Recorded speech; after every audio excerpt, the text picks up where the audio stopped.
Number one, this season is the greatest argument for a 4-team playoff.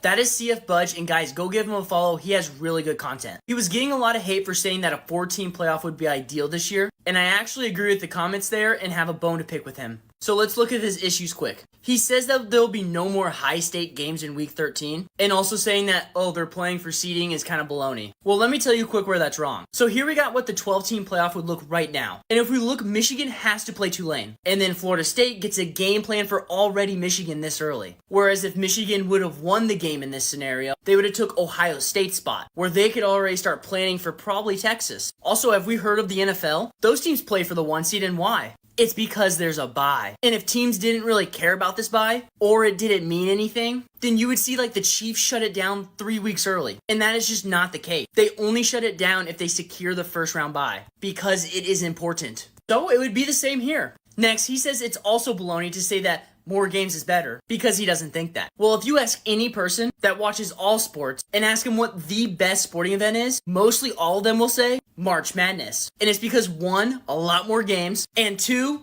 wait a second, I'll get to that. So then in this, he states that why have teams in if they can't beat a Georgia, and say like Louisville would be a 20-point underdog to Georgia. Well, again, have you heard of March Madness? Just last year, a number 1 seed of Purdue lost to a number 16 seed, and that is rare. But 3 to 6 seeds get upset all the time. So why can't these teams? And we can all bet for a reason, because underdogs do win sometimes. So this is what he states the perfect 4-team playoff would be this year. And I have one glaring issue with this. You just left out obviously the best conference, at least when all these conferences are matched up against each other. And finally, we don't know how good cross-conference play is. In this little pod down here, what if the Big Ten is just better? And Penn State can run through Oregon and Washington. But then again, say they lose to Ohio State, and then Michigan runs through this division. You would have a rematch of the game, which would be the best 2 teams in college football, and you wouldn't get it this year in college football with the 4-team playoff. I do love what CFBudge does for the college football committee, but he is absolutely wrong here.